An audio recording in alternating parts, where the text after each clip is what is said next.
This is my first time doing it like this, so we'll see how it goes. Alright, I got all the space. I like it.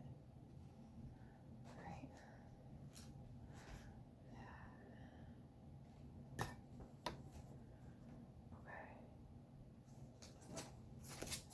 Alright, so without knowing Chuck's question, what's the overall energy for the reading? There's some messages that can be tied into the situation, okay?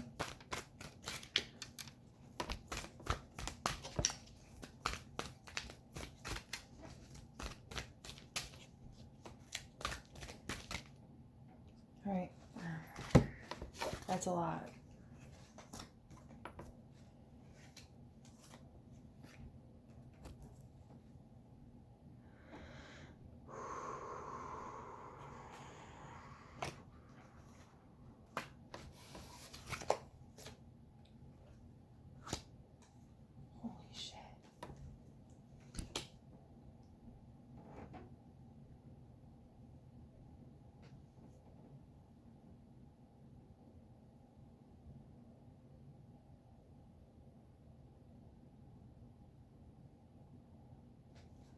I need to get the book.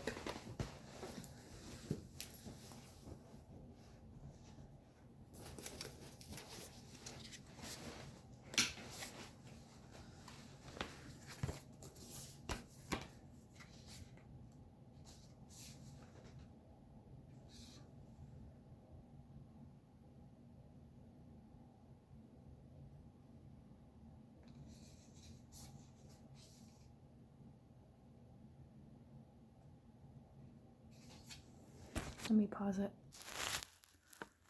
Okay, so your first card is the Scribe.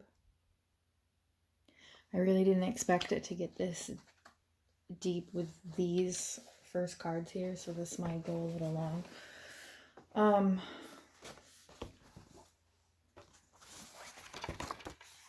Here's the description. I'm gonna read it. The keywords are record keeper, information, knowledge, tradition, history, personal history, preservation, censorship. So in a sense, it's like you and what you deal with. So your key phrases are look for an unbiased source, be objective and seek multiple perspectives, visit the library or archives, value the written word by writing things down, document your life journey, make multiple copies of your digital files, a need to censor yourself, and guard your personal information. The meaning. The scribe is the record keeper, the keeper of all knowledge and information about the past, present, and future. He is a priestly man, although not necessarily a religious one. His religion is knowledge and wisdom, tradition, mythos and law, philosophy, religion and science, mathematics and the arts, history, current events, and events that are coming. He has a reverence for books and makes little room for anything else in his life.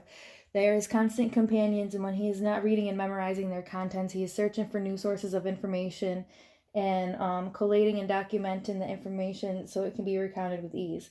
He is on a perpetual quest for knowledge, not just for his own benefit, but for all of mankind. He believes that record keeping is the cornerstone of civilization, and without accurate records, the past has served no purpose.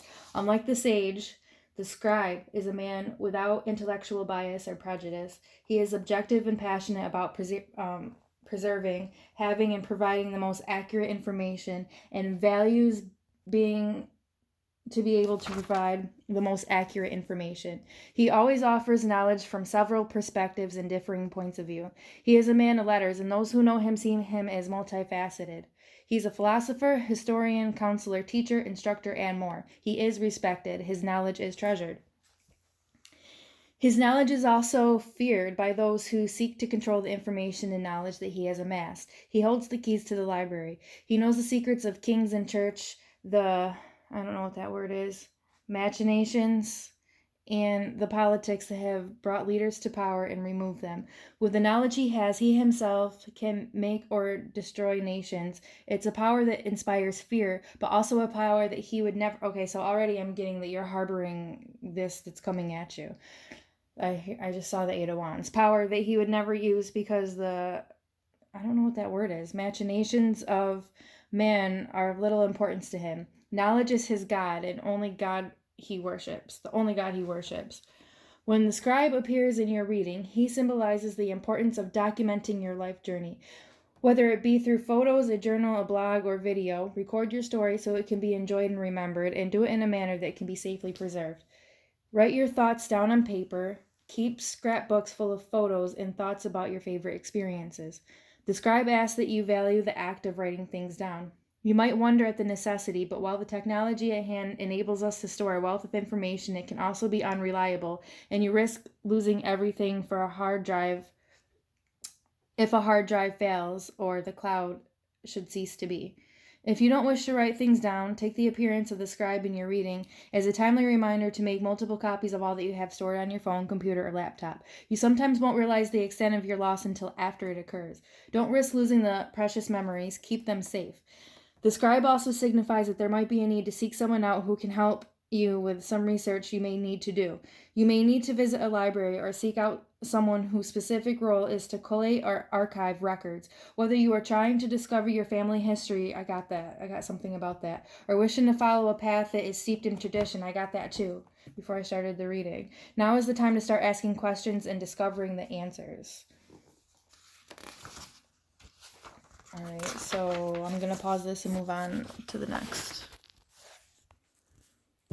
Your next card, this is still pre-actual reading, is the Ten of Swords. So that's individuation, self-actualization, liberation, altered perception, new paradigms, great mystery, paradox, and potential. The key phrases: a time of independence, say goodbye to the public persona, no longer bound by another's opinion, walk your own path, humans are paradoxical by nature, see and know your potential, the self is whole, time to grow up and leave home. The process of individuation leads to becoming oneself, to stepping away from external forces that we believe define us, to become an independent being who recognizes and embraces their own uniqueness and individuality. It's about removing the mask we present to the public so we are liked and respected and accepted, the face we wear so we fit in and belong. No longer are our public face and private life very different. We present our face to the world, and if not liked, then so be it. If this makes us a black sheep and a flock of white sheep, then so be it. We would rather be honest and accepted by the few than be what the family or society accepts. Individuation is being who we are meant to be as opposed to being okay. I don't have to read all that, so you get that. Know your potential. Become who you choose to be. Your self-perception is altered forever. Move forward in the mystery with confidence. You've stepped free of the mask.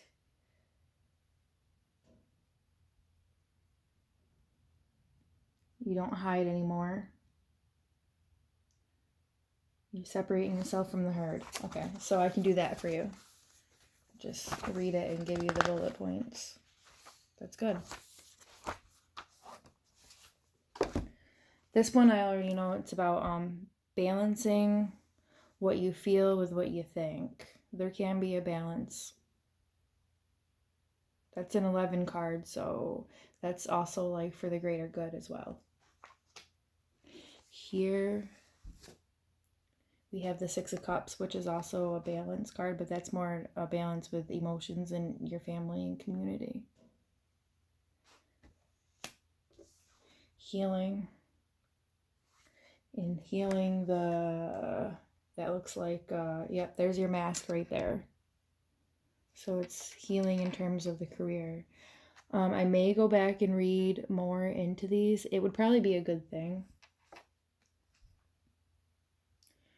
But I haven't spoke with you yet, so I'm not sure how wordy you actually are, because I could do these by intuition too.